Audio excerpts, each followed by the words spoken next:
macht's schöne Madel, dabei sind's bei uns am schönsten in Bayern. Deshalb singen wir jetzt ein Lied. Auf geht's, Freunde!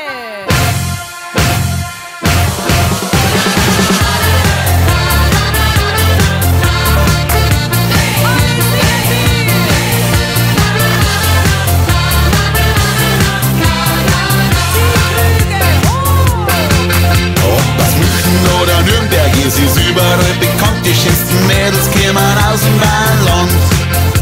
Das ist für uns nichts Neues, das kapiert sogar der Preis, die schönsten Mädels kämen aus dem Weinland. Sie sind die schärfste, was wir haben, deswegen kostet man ruhig Lärm. Die schönsten Mädels kämen aus dem Weinland. Fast du auch noch so weit weg, ja, es gibt nur den einen Pflege. Die schönsten Mädels kämen aus dem Weinland. Ich erzähl euch da nichts Neues, denn unsere Dirndl, die sind heiß. Die schönsten Mädels kämen aus dem Bayernland. Aus Bayern halt. Es ist auch kein Geheimnis, denn auch jeder weiß ganz gewiss, ob's in der Jeans sind oder auch im Dirndl-Gewand.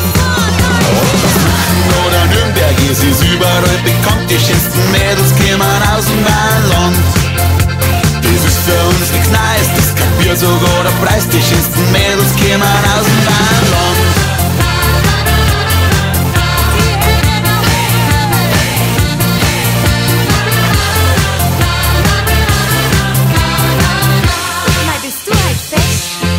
Sie werden erstaunt richtig perfekt mit einem schönen Dialekt. Die schönsten Mädels kämen aus dem Bayernland. Auch jeder, der schon da war, ja, den wird's auf einmal klar. Die schönsten Mädels kämen aus dem Bayernland. Du brauchst einen Waffenschein und drum sagt jeder sofort ein. Die schönsten Mädels kämen aus dem Bayernland. Was soll man da noch sagen? Ja, mei, da gibt's auch nichts zum Fragen. Es gibt nichts, was man da noch sagen kann. Oder Nürnberg, es ist überall bekannt, die schönsten Mädels kämen aus dem Weinland.